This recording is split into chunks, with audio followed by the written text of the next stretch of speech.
പ്രിയമുള്ള പ്രേക്ഷകരെ, നാം ഇവിടെ ചർച്ച ചെയ്യുന്നത് ഭഗവത്ഗീതയിലെ അർജുന വിഷാദ യോഗമെന്ന 1-ാം അധ്യായത്തിലെ 12-ാമത്തെ ശ്ലോകമാകുന്നു. തസ്യ സംജനയൻ ഹർഷം കുരുവൃദ്ധ പിതാമഹഃ സിംഹനാദ്യം വിനദ്യോച്ചൈഃ ശംഖം ദദ്നൗ പ്രതാപവാൻ.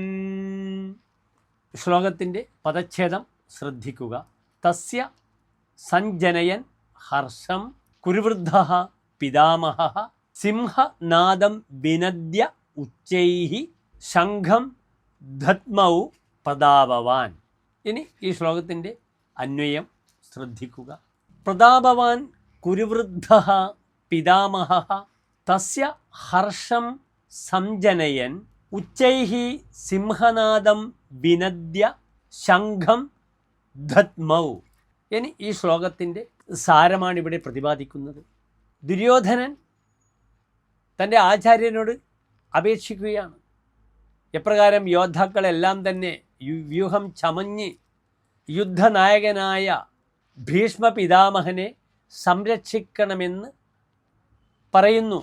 ഈ സമയത്ത് എന്താണ് സംഭവിക്കുന്നതെന്ന് ചോദിക്കുന്ന ധൃതരാഷ്ട്രരോട് സഞ്ജയൻ ഉത്തരം പറയുന്നതാണ് ഈ ശ്ലോകത്തിലൂടെ.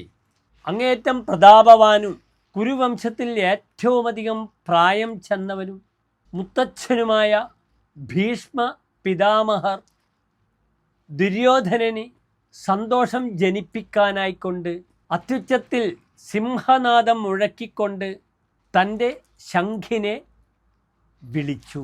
ഇവിടെയൊന്നും വളരെ സൂക്ഷ്മമായ അഗാധമായ രീതിയിൽ നമുക്ക് ചിന്തിക്കേണ്ടുന്ന അർത്ഥം ഈ ശ്ലോകങ്ങളിൽ ഒന്നും തന്നെ ഇല്ല. സാധാരണ രീതിയിലുള്ള അർത്ഥത്തെ മാത്രമാണ് ഇവിടെ പ്രതിപാദിച്ച് വരുന്നത്. നമസ്തേ.